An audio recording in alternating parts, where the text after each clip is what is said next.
10. Debate number 1 on Times Now, Super Prime Time.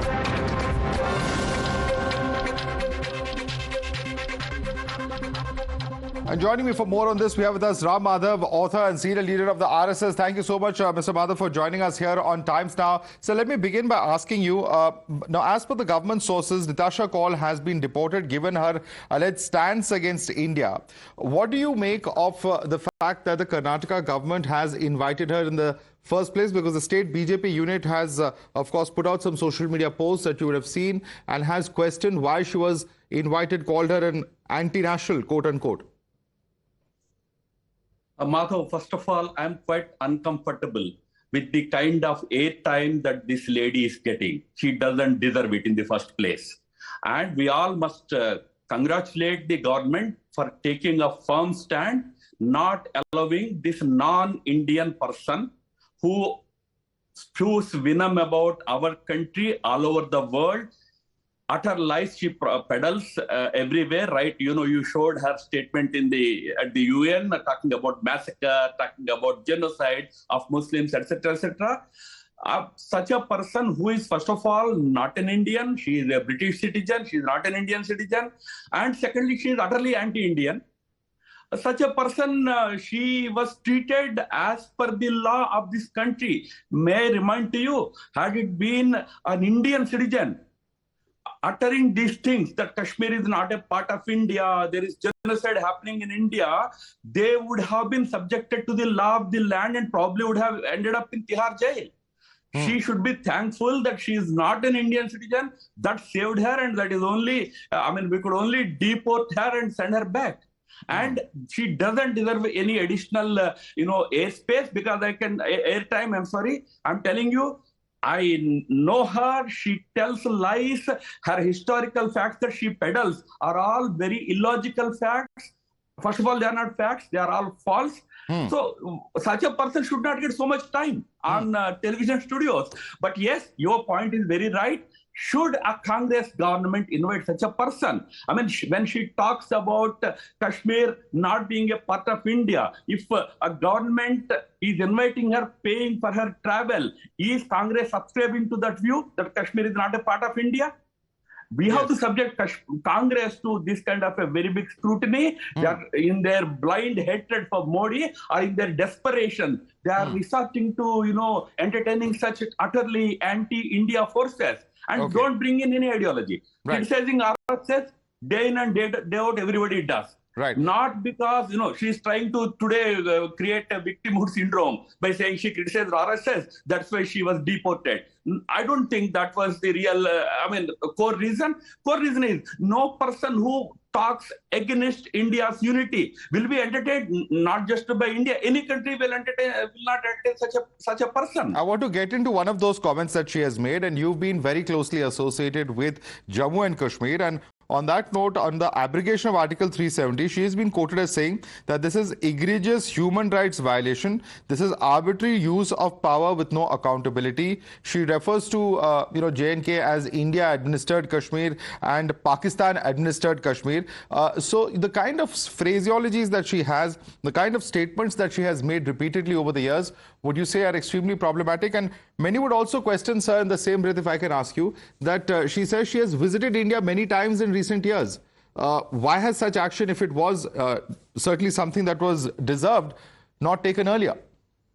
No, we should have taken it earlier, that I also agree. But in this country, if today a government invites such a person who says that because on 15th August 1947, Kashmir did not join the dominion of India, Kashmir is not a part of India, that is her logic, I have not come across such an illogical historian. Such an ill-informed historian. By same logic, Madhav, Chitral was not part of a Pakistan, Chitral did not join Pakistan dominion on 15th August 1947. So Chitral should not be there. NWFP's, their plebiscite happened in November 1947. So NWFP should be considered as occupied by Pakistan.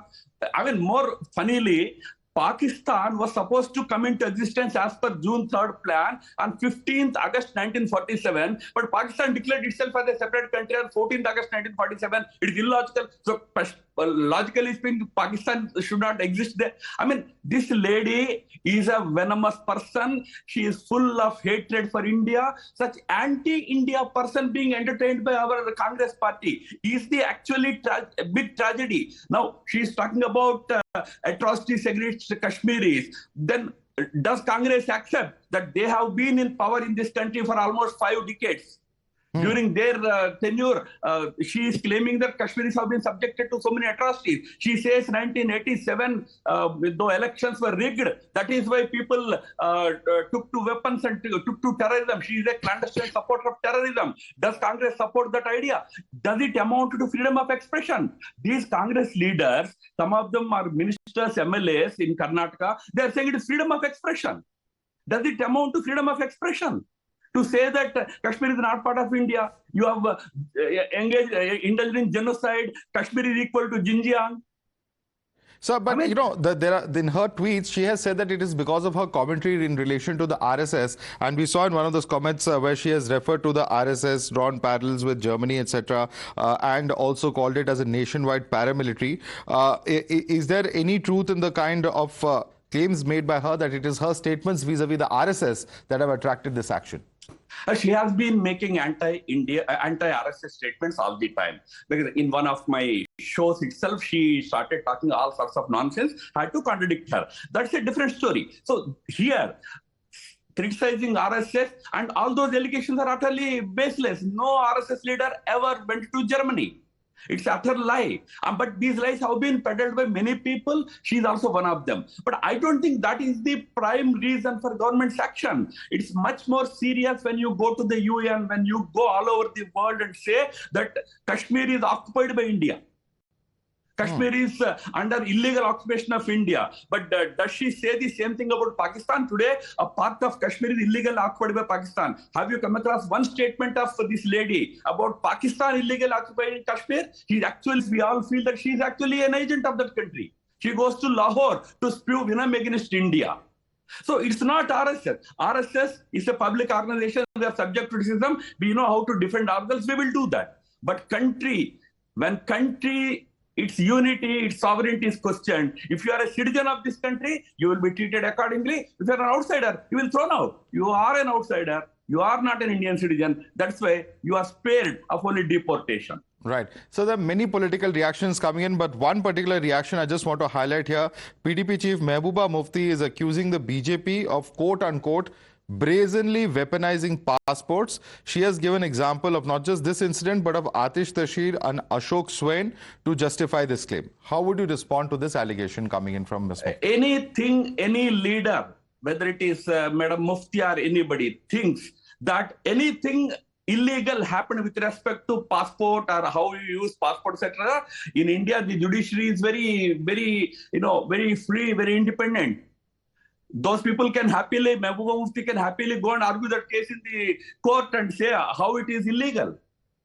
Passport to any, not passport, visa or OCI card extending to any citizen is actually a kind of, government benefit that is being extended. It is not any luxury that one can misuse it day in and day out.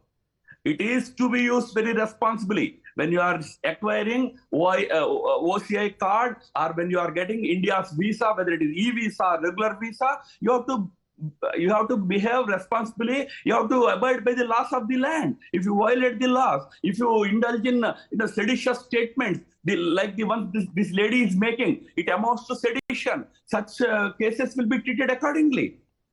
All right. Ram Madhav, I'd like to thank you so much for taking the time out and speaking to us here at Times Now, sir. Thank you.